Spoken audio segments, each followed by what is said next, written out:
성경 토파보기. 이정도 목사의 이 정도는 잡고 가자.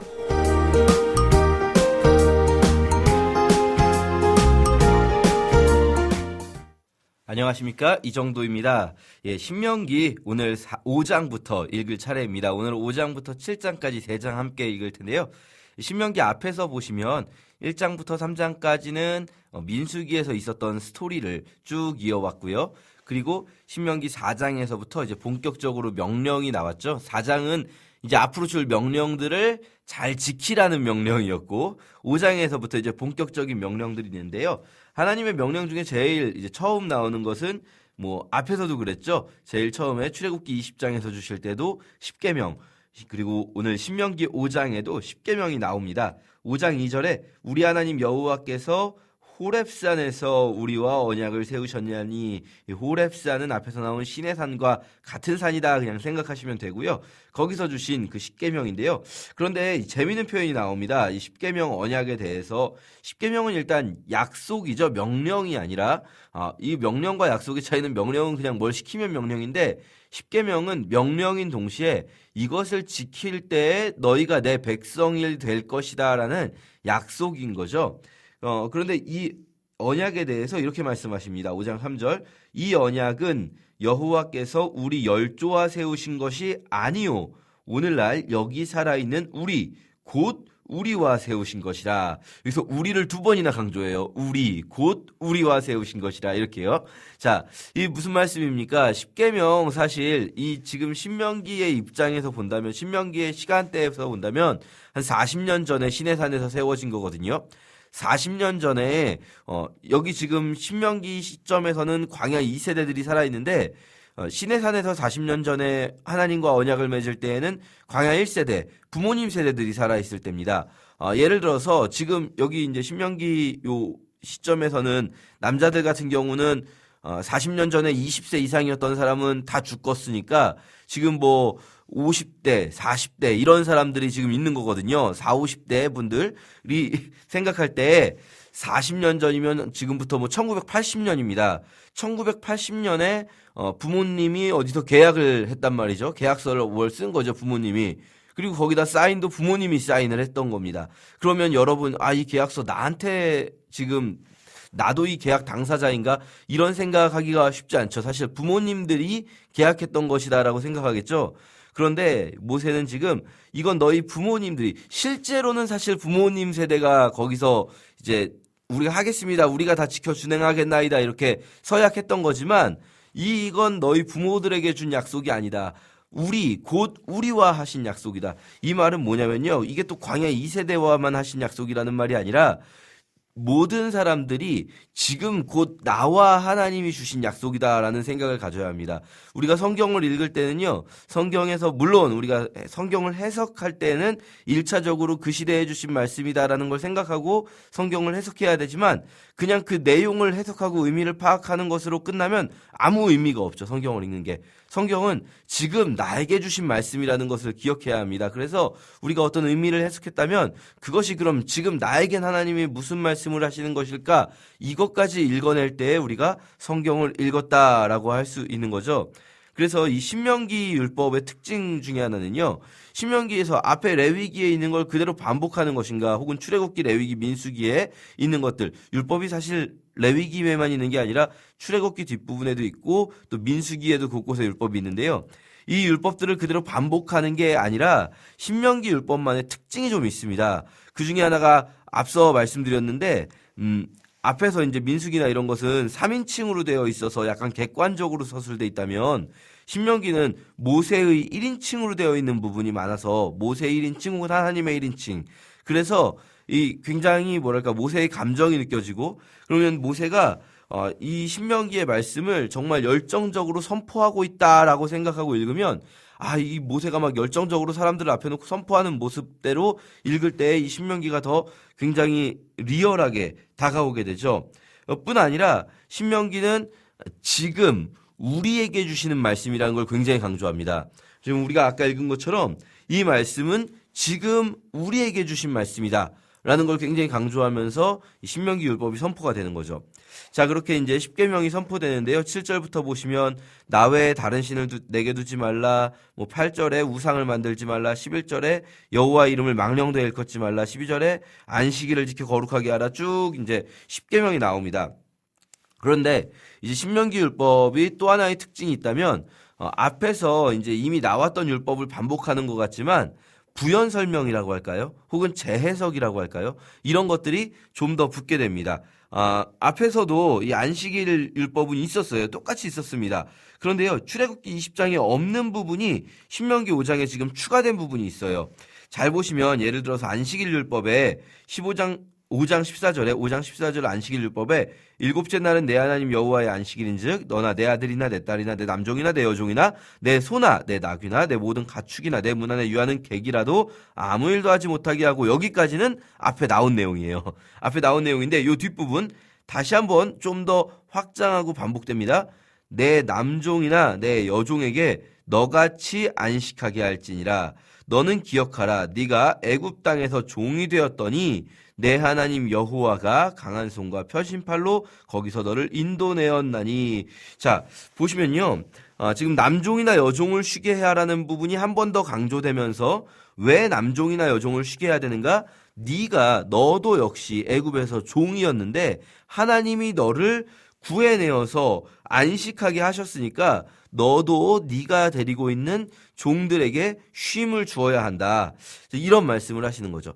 사실 저희는 이미 앞에서 이제 출애굽기에서 안식일 규례를 볼 때도 이런 의미들이 안식일에 있다 다 말씀을 드렸는데, 출애굽기에는 이런 의미들이 강조되지 않았는데 바로 신명기에서 이제 강조되는 거죠.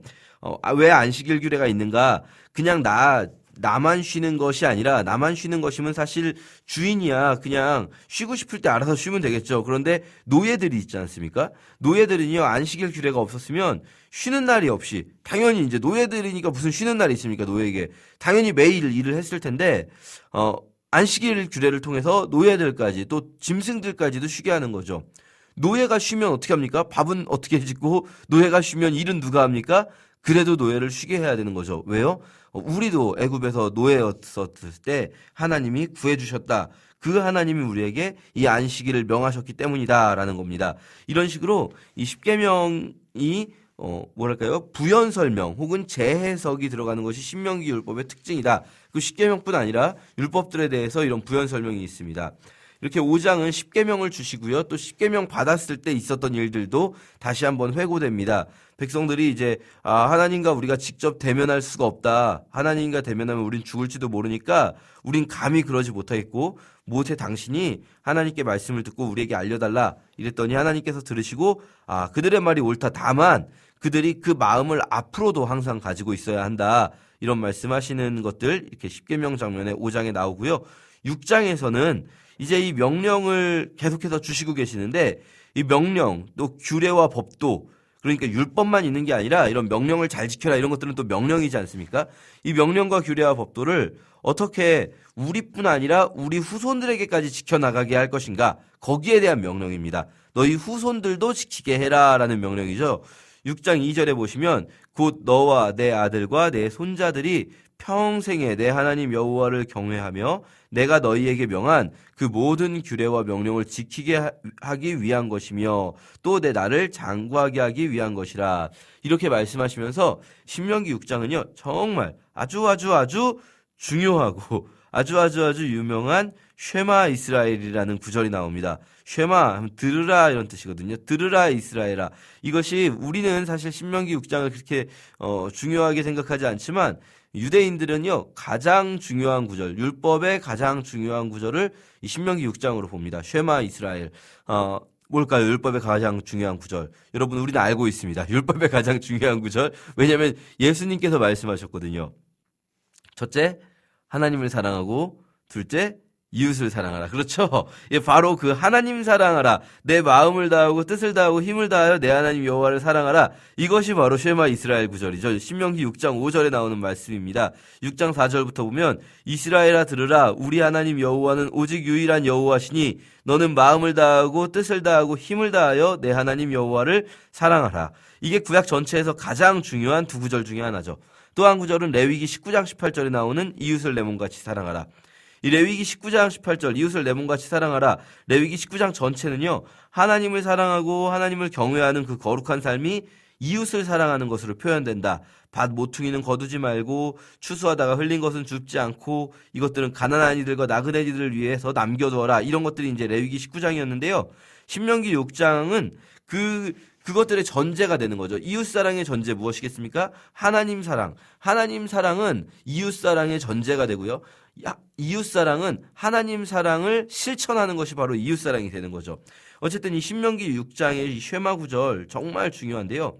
이게 이제 어떻게 그럼 이걸 정말 중요한 이 말씀, 하나님을 사랑하라는 이 말씀을 어떻게 전수해 나갈 것인가? 우리뿐 아니라 우리 후손들에게. 그래서 6장 6절 오늘 내가 내게 명하는 이 말씀을 너는 마음에 새기고 우선은 네가 마음에 새겨라. 네 마음에 새기고 그다음에 7절에 내 자녀에게 부지런히 가르치며 집에 앉았을 때든지 길을 갈 때든지 누워 있을 때든지 일어날 때든지 이 말씀을 강론할 것이며 자녀에게 말씀을 가르치라는 거예요. 그런데 어떻게 가르치냐? 부지런히 가르치는데 집에 앉았을 때든지 길을 갈 때든지 누워 있을 때든지 일어날 때든지 이 말씀을 가르치라는 거죠.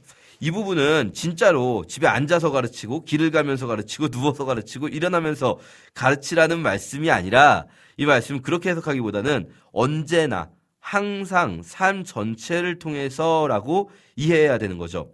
그러니까 자녀에게 말씀을 가르친다고 할 때 우리가 사실 지금 현대에 우리가 자녀들에게 신앙교육이 단절됐다, 신앙이 단절됐다 이런 이야기들을 많이 하게 되는데요. 가정에서 말씀을 가르쳐야 되는 겁니다. 우리가 교회에서 하나님 말씀을 가르치는 것은요, 충분할 수가 없어요. 교회 일주일에 한 번 가지 않습니까? 일주일에 1시간 말씀 배우지 않습니까? 그 교회에 앉아서 자, 이제 말씀 배울 시간이야 하고 말씀 배우는 그런 방식으로 신앙이 전수되지 않는다는 거예요. 가정에서 해야 되는데 가정에서도 어떻게 하는가?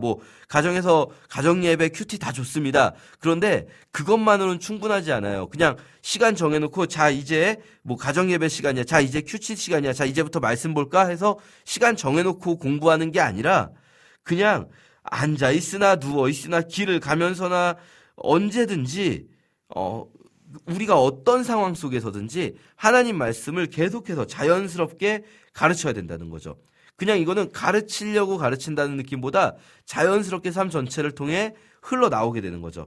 길을 가다가 어려운 이웃을 보면은 아이들에게 이야기하는 거죠. 하나님이 이웃을 사랑하라고 하셨지? 우리는 어떻게 하면 좋을까? 자, 이게 이제 하나님 말씀이 되는 거예요. 무슨 어디 몇 장 몇 절을 가르치는 게 아니라 하나님이 이렇게 하셨지? 우리는 어떻게 하면 좋을까? 밥을 먹다가 아이가 반찬이 맛없다고 하면 하나님이 주신 것이니까 감사하면서 먹어야겠지? 이런 거를 해야 되는데 문제는 뭐냐?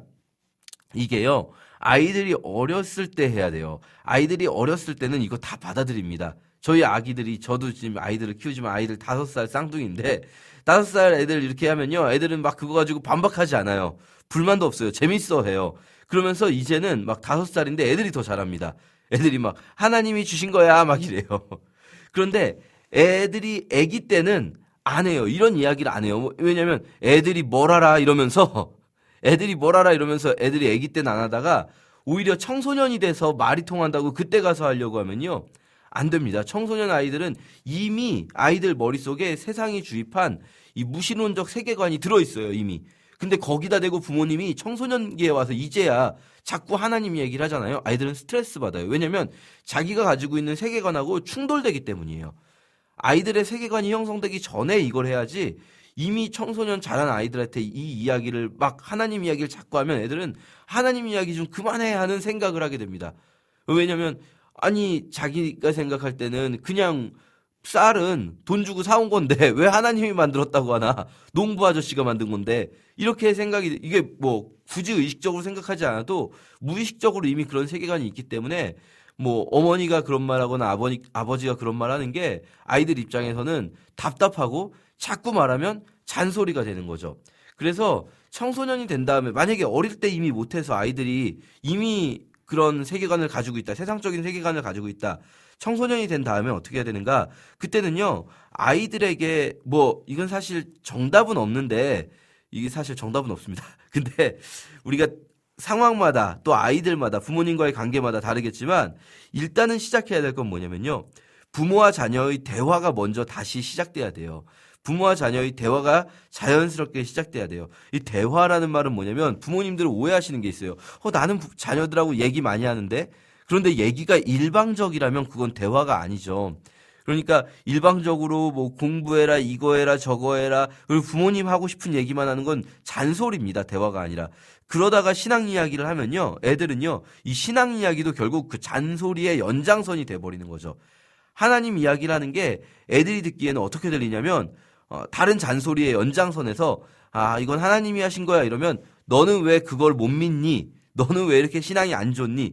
이런 어떤 책망과 잔소리로 들리게 돼요. 그러면 그건 절대 신앙교육이 되지 않습니다.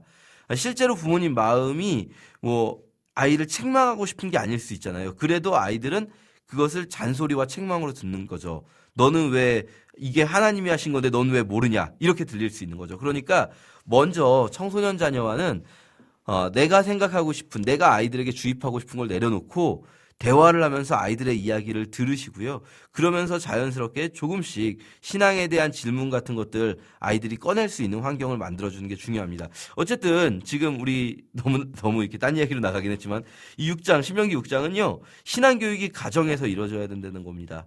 신앙교육뿐 아니라 기본적인 성품교육, 인성교육 모든 게 가정에서 해야지 학교에 맡기고 학원에 맡기고 신앙교육도 교회에 맡기고 그러니까 다음 세대가 무너지는 겁니다.